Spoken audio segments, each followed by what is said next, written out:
On this episode of the Live Faith First podcast, we continue our journey through Advent. It's week 2, which means we're going to be looking at faith. And Abby Olcese, an author and movie critic, is going to help us look at faith and the film The Bishop's Wife. Now, The Bishop's Wife came out in the 40s. It has Cary Grant in it. It's a super fun movie, but also is extremely relevant to our modern day. It's actually surprisingly relevant considering the movie came out nearly 80 years ago. We're going to journey through what it looks like to be present, not just give presents this holiday season, and how do we come alongside people who need a little more support this time of year. So sit down and enjoy this episode of the Live Faith First podcast.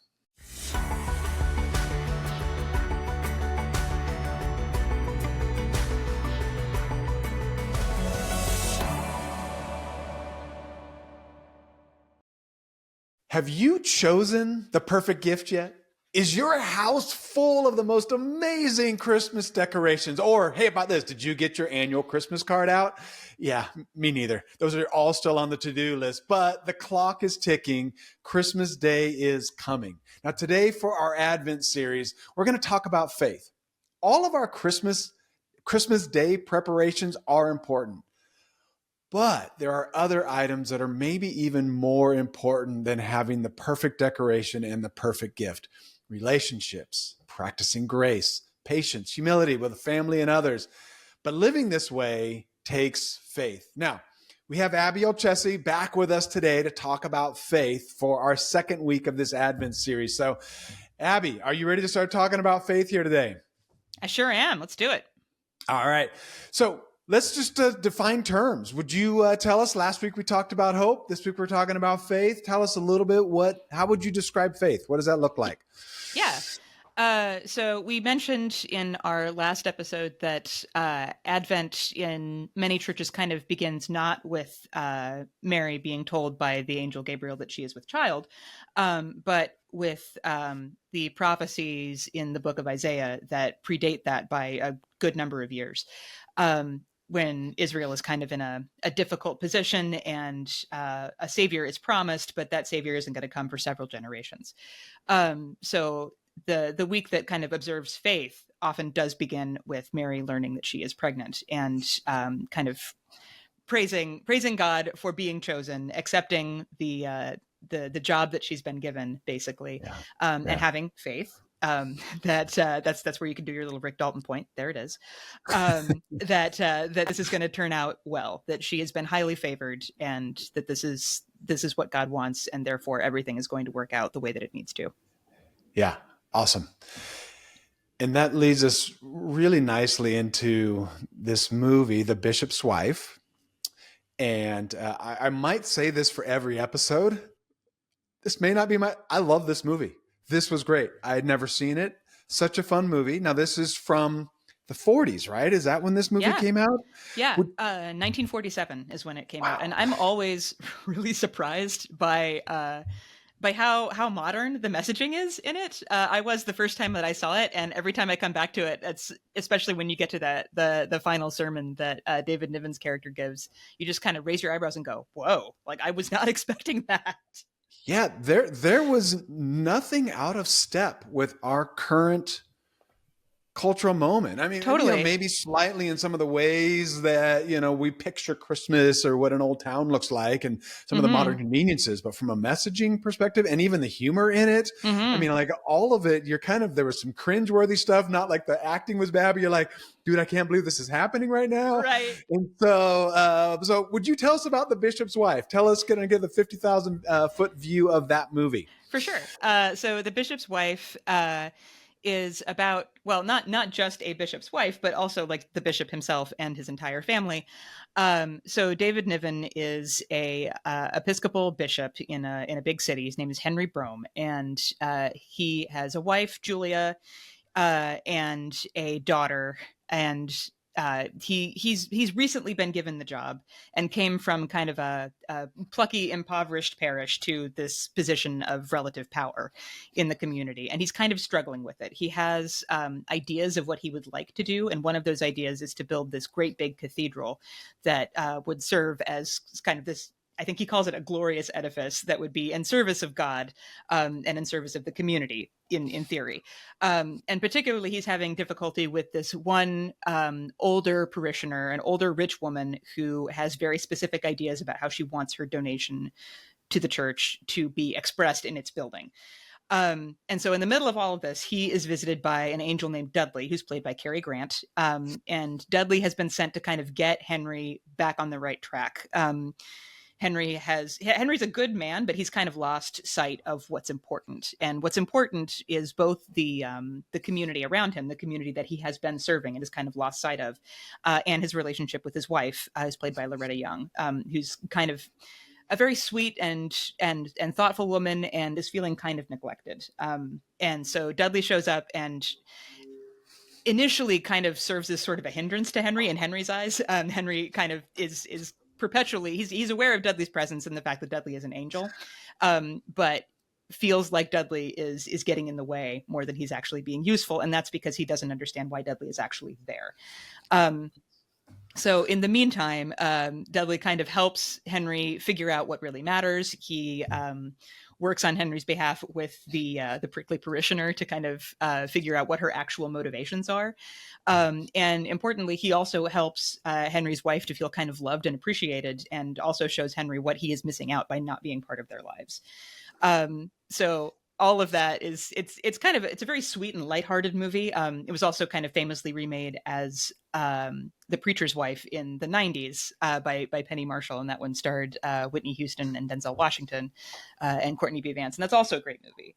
But this is, I guess, as an Episcopalian, this is the one that really sticks out for me, because there are a lot of things in this movie that, like, a lot of Episcopal folks that I know really love this movie, because there are a lot of specific things in it where you can point to it and go, that is a problem that I have seen personally. Yeah. I have experienced this. I understand where it's coming from. Yeah. But in general, I think the message of it is really lovely too, which is just that at Christmas, we tend to be really into appearances. We tend to be really into materialism. I'm as guilty of this as anybody. You have Black Friday sales, you have Christmas lists, you have big parties and dinners that you want to be ready for. But really, the importance of the season is to recognize that that love came down in the form of a vulnerable baby who was born in a manger in not very comfortable circumstances, and that there are people who are experiencing that day in, day out around the world. And this is a time to kind of pay attention to their needs and their vulnerability as well, and how we can help them. Yeah. Yeah. No, that is, and that's one of the reasons that message is so timely, right? Because we can get caught up in the grand edifice. Like, oh, I want to have this building. I'm going to be the person who is behind it. Mm-hmm. And what you're willing to, sacrifice.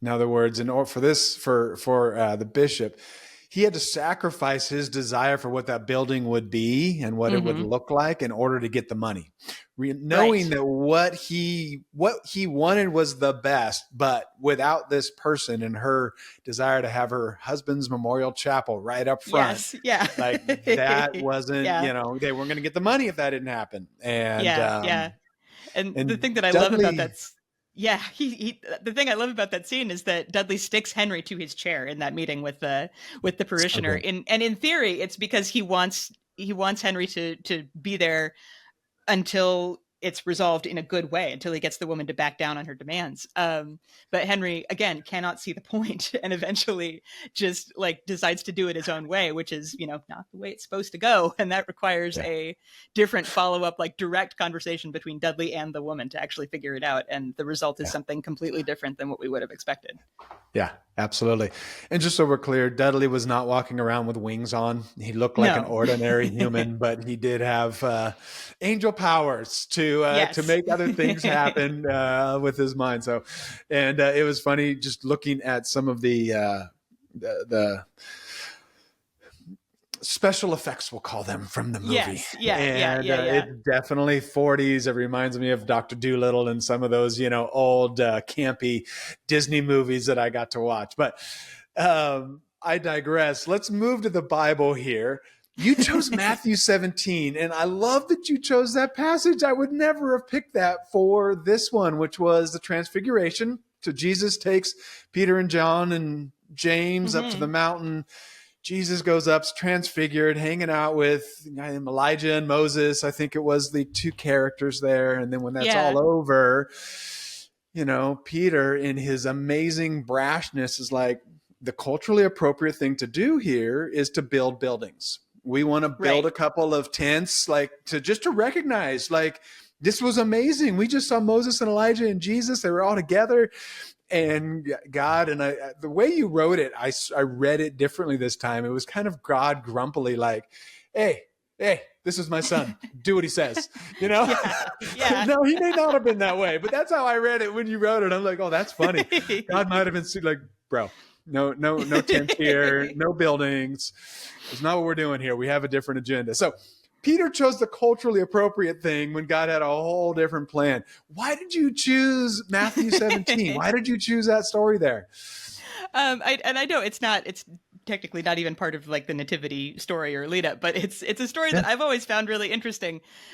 Like I think a lot of people kind of connect with Peter because he's very much like all of us, right? Like really good intentions, trying to do the right thing, but frequently failing because the understanding of what is appropriate or what is the done thing or what is the expected thing is not what Jesus is trying to teach, right? And sometimes he gets that lesson in very harsh moments. But this one in particular, I've always liked because it felt like it really was coming from a good place. Like you fully understand when you have a moment that is this important, that you want to commemorate it, right? That you want to like set up a memorial. Today, this is going to sound kind of hokey, but Peter might have wanted to, I don't know, make an Instagram story out of it, right? Or do like, I don't know, a live stream, something that like showed people that something significant happened here.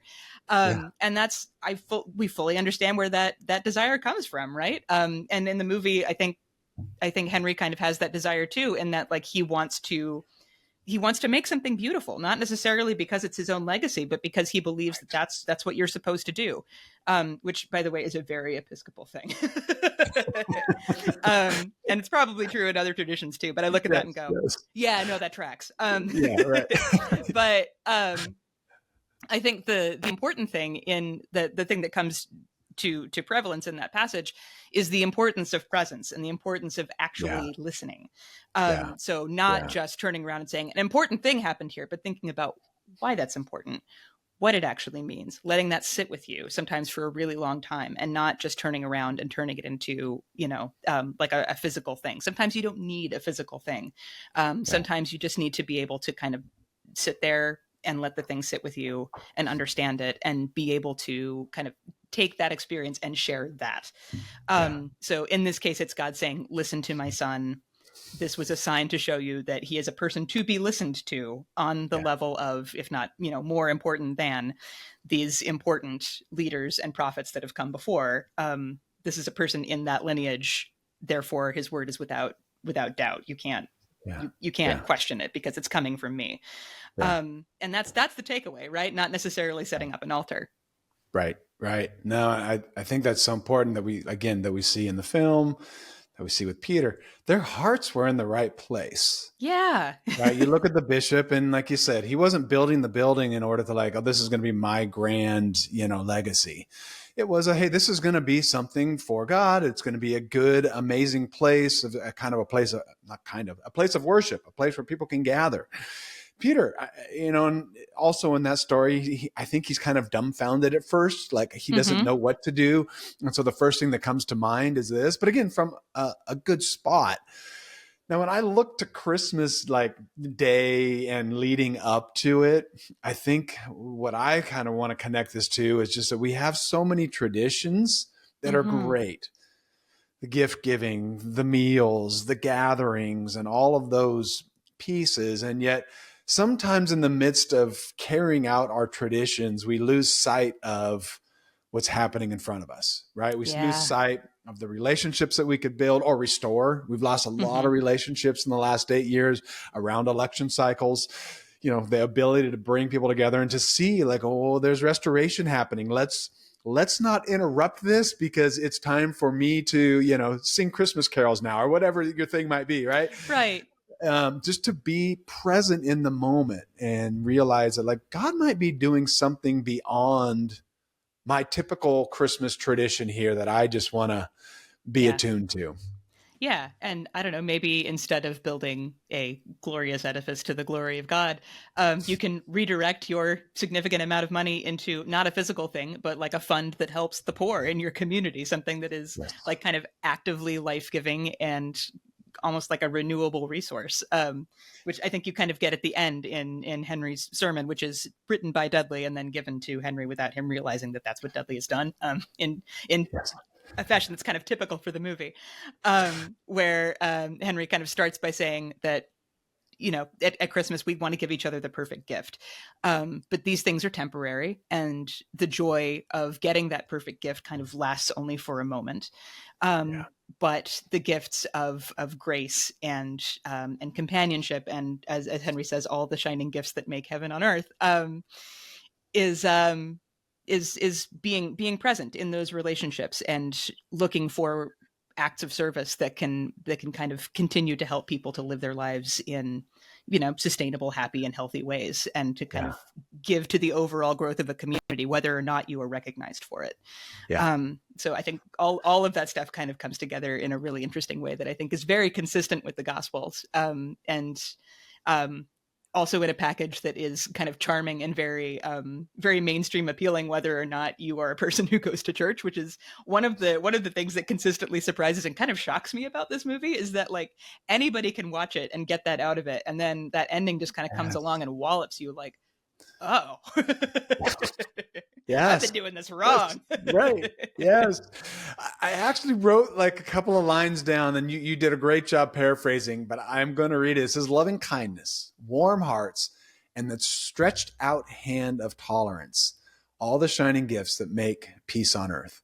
Mhm. And I'm just getting chills just saying that, because that really is it. I mean, if we Yeah. spent our Christmas seasons in that loving kindness, warm heart, stretched out hand of tolerance, and I at Live Faith First, we've spent a lot of the election season talking about treating another with love, respect, and kindness, which is the Mhm. T-shirt that I'm repping here today.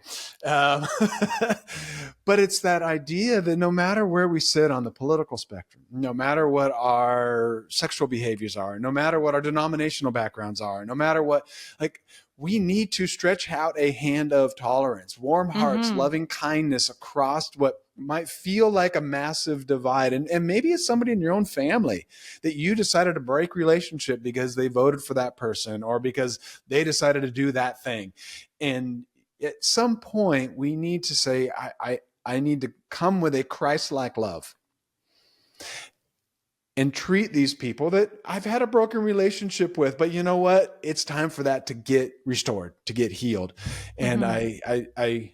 I love that part of the story here. I don't know that they had any concept of what they were speaking into 80 years Right. out, but nonetheless, it is such a timely message for us today. Yeah, and I think one of the things that I really get out of this is going to sound kind of weird. One of the things that I get out of the Bible, and the thing that I also often get out of really good classic films that kind of feel timeless, is that the needs and messages in them are not new. That these are Yes. themes that we've been struggling with really truly forever, and so to kind of see something that is like that really resonates that strongly, that connects to a story that I find a great amount of truth and beauty in, and that also connects to thematically the same things that we are struggling with today, in a way that's Yes. really relatable. I think is just so cool. Like it's really interesting to be able to think about, like, we've been having these same conversations Yeah. forever. How do I think about those things in the context of the world that I live in? How do I take lessons from that continue onward throughout the year, and how do I further that conversation? Like, how do I take it to another level, in my life and the lives of people around me and the community around me? Maybe not necessarily on like a giant global level. A lot of us don't have that level of influence, but we can do small things every day that kind of Right. build up to something bigger over time.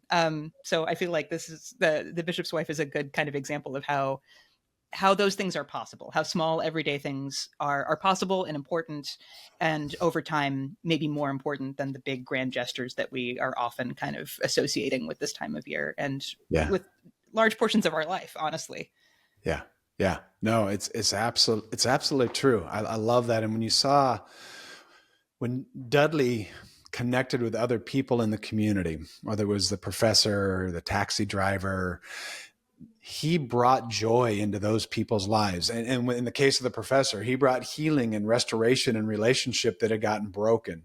He even Mm-hmm. brought him hope because he'd been working on writing a book for 20 years, 30 years. I forget what the number was, but Dude, I like, get it. I right. get it. Been there. And then all of a sudden, because, what Dudley brought, and all he did was really encourage the professor. I mean, that really, at the end of the day, it was encouraging words and like hey, check this out.